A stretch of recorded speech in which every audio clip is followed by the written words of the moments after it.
Step inside kitchens where forgotten recipes meant survival and strength. From African American soul to Native American roots, these dishes turned scraps into triumphs and carried families through generations. Before we begin, hit like and subscribe. Today, we revisit 10 lost African American recipes your grandparents knew and the heritage they'll never let us forget. Coming in at number 10, we have oxtail stew, the very definition of turning scraps into legacy. Picture a heavy pot on the stove, oxtail seared until caramelized, the sound of sizzling fat mingling with the aroma of garlic, tomato paste, and thyme. Once dismissed as too tough and too bony, oxtails were patiently braised for hours until the meat slipped from the bone and the marrow melted into the broth, creating a sauce as rich as velvet. This wasn't a quick weekday supper, it was a Sunday dish, a show of effort and love. Families gathered around the table in silence, not because there was nothing to say, but because the first taste demanded reverence. Served over rice or buttered noodles, each bite carried the story of resilience, making something unforgettable out of what others threw away. Oxtail stew became a ritual passed from one generation to the next, not just for its flavor, but for what it symbolized, triumph over scarcity. It remains proof that the deepest flavors often come from the humblest cuts. If you've enjoyed this journey through 10 soul-filled recipes, hit like and subscribe for more stories that bring the past back to your table. Coming in at number 9, we have molasses gingerbread, a dessert that tasted like winter evenings and family stories. Imagine a cast iron pan sliding out of the oven, filling the room with the aroma of ginger, cinnamon, cloves, and allspice. Before refined sugar became cheap and common, molasses was the sweetener of choice, giving gingerbread a deep, smoky richness you couldn't find anywhere else. This wasn't the fluffy, picture-perfect gingerbread from glossy cookbooks. It was dense, moist, and spiced with intention. Each slice carried the weight of hard times turned sweet, baked in pans, passed down through generations, their surfaces seasoned with memory. Families made it for holidays or when guests were expected, serving it warm with buttermilk or coffee. For many, this was the very first dessert they learned to bake, not from a recipe card, but from watching a grandmother stir batter until it hugged the spoon. Eating a slice was more than having dessert. It was a reminder that sweetness in those days had to be earned. Looking back at chicken and dumplings, gullah, red rice, and molasses gingerbread, which one stirs up the strongest memory for you? Coming in at number 8, we have chicken and dumplings, a dish that wrapped comfort around every table it touched. Picture a large pot simmering gently, the broth fragrant with onion, celery, garlic, and bay leaf, while steam fogs up the kitchen windows. A whole chicken was stretched to feed a family, its meat pulled from the bone and returned to the rich broth. Then came the dumplings rolled thin or dropped in rounds, simmering until soft yet sturdy, soaking up the flavor. Some families swore by slick dumplings flat and wide, while others preferred biscuit-like puffs. Either way, the result was the same: hearty bowls that warmed cold nights, soothed grief, or turned an ordinary Sunday into something special. This wasn't restaurant food, it was resourcefulness made delicious. Children remembered the way the spoon clinked against the pot and how the first bite always seemed to hush the room. Chicken and dumplings weren't luxury, they were love ladled out generously so everyone had enough. Coming in at number 7, we have gullah red rice, a dish that bridges continents with every grain. Imagine a coastal Carolina kitchen, the sizzle of onions and bell peppers in bacon fat, the sharp scent of tomatoes hitting the pan, and long grain rice soaking up every bit of flavor. Born from the Gullah Geechee people, descendants of enslaved Africans living on the Sea Islands, this dish carries the heartbeat of West African jollof rice. Smoked sausage gizzards or shrimp were sometimes added, but even plain, the rice was bold, seasoned with thyme, cayenne, and garlic, each spoonful tangy and satisfying. It was more than a side dish. At Sunday dinners, birthdays, and church gatherings, red rice was a measure of care. Too dry meant neglect, too mushy meant inexperience. To make it right, you had to feel it, not just follow directions. Generations preserved this recipe quietly, passing it from hand to hand, pot to pot, until at last the wider world began to recognize its place in the American story. Red rice is not just food, it is a living bridge to a past that refused to be forgotten. Coming in at number 6, we have hoe cakes, cornmeal pancakes, with a name that whispers the history of survival. Picture field workers, no stove or skillet in sight, cooking batter on the flat side of a hoe over an open flame. Just cornmeal water, a pinch of salt, maybe lard or bacon grease, simple, sustaining, and powerful. As generations moved forward, hoe cakes evolved. Some kitchens added buttermilk or eggs, making them tender and fluffy. Served hot off the griddle with butter, honey, or syrup, they often stood in for bread, soaking up juices from greens, beans, or stews.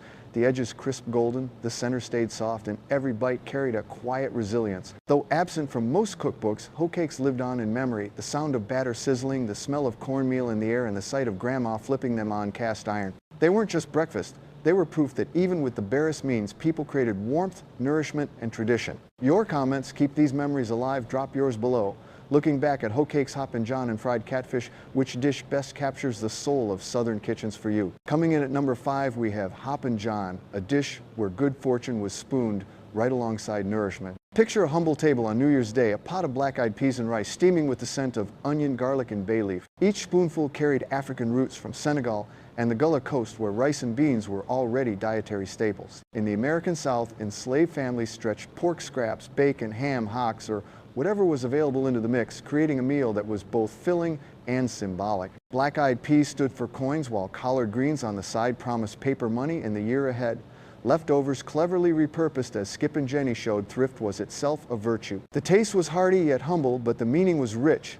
For families who had little else, this dish became a ritual of hope, a reminder that the new year could begin with a full belly and a quiet blessing. Coming in at number 4, we have fried catfish, the heartbeat of family reunions and summertime fish fries across the South. Imagine picnic tables set up under oak trees, aluminum pans lined with paper towels, and the joyful chatter of cousins, while gallon jugs of sweet tea sweated in the heat. The star of the day was always catfish pulled fresh from muddy rivers, marinated in buttermilk and dredged in seasoned cornmeal. Dropped into bubbling peanut oil, each fillet sizzled until a golden crust formed, crisp enough to snap with every bite. Served with Crystal or Louisiana hot sauce, a slice of white bread, and maybe a scoop of coleslaw, fried catfish was less about the fish and more about the moment. Leftovers often ended up between slices of bread with mustard the next day, turning survival food into a memory that lasted longer than the meal itself. It wasn't fancy dining, it was community.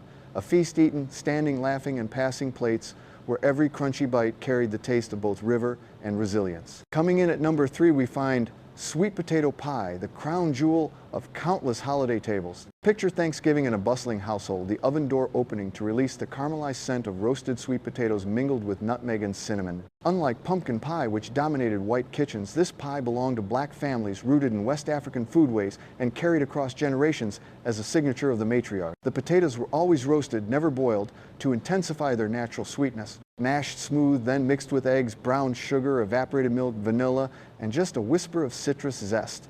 The filling was poured into a buttery crust and baked until glossy and golden. No store-bought shortcuts here. Each pie carried the hands and heart of its maker. Tradition demanded the first slice go to the elder. Only after every guest was served could anyone dare ask for seconds. For many, the memory of eating a cold slice the next morning with hot coffee still lingers, sweet, spiced, and tied to family legacy. Looking back at these first 3 dishes, smothered pork chops, collard greens, and sweet potato pie, which one would you place at the center of your own family table? Coming in at number 2, we have collard greens with smoked turkey necks, a pot that simmered not just food, but meaning. Imagine a big stock pot on the back burner steam, clouding the windows, while the scent of vinegar, onions, and red pepper flakes lingers in the air. Long before health blogs praised greens, African American families knew collards were medicine, memory, and meal in one. Traditionally cooked with ham hocks or fatback, later generations leaned on smoked turkey necks for that same smoky depth with less fat. The greens had to be washed again and again, no grit allowed, then simmered low and slow until tender and dark, soaking up the rich broth known as pot liquor. That broth alone could keep you going, and many elders sopped it up with cornbread or saved it for sipping. On New Year's Day, collards symbolized prosperity, the green leaves standing for paper money. At Sunday dinners, funerals, or family reunions, they were more than a side dish, they were a promise. A reminder that traditions survive as long as someone stirs the pot. If you're enjoying this trip, hit like and subscribe for more. Coming in at number 1, we have smothered pork chops, a dish that carried the warmth of Southern kitchens into the lives of families stretched thin during the Great Migration. Picture a small kitchen, the hiss of a skillet, and the smell of onions caramelizing in hot grease. Bone-in pork chops seasoned with salt, pepper, paprika, and a pinch of cayenne were first dredged in flour, fried golden, and then laid aside while the pan still crackled. Into that same pan went sliced onions, sometimes green peppers deglazed with broth, creating a gravy so rich and brown it could coat every grain of rice. The magic was in the smothering, returning the chops to the skillet, covering them in gravy, and letting them slow cook until fall-apart tender. Families served them with white rice, cabbage, or buttery mashed potatoes, turning simple cuts into a Sunday feast. Elders remembered these chops not just for their flavor, but for the ingenuity scraps transformed into soul. The sound of the lid rattling on the pan, the aroma filling the house, and the first bite melting into memory, it was survival wrapped in celebration. The journey through these lost recipes reminds us that food is never just food, it's survival, memory, and resistance carried forward on every plate. From soul-warming stews to humble breads, each dish is a testament to the ingenuity of African American and Native American kitchens. If even one reminded you of your grandparents' table, drop a comment and share your story, your memories. Keep this history alive. And don't forget to subscribe so we can keep bringing the past back to your table.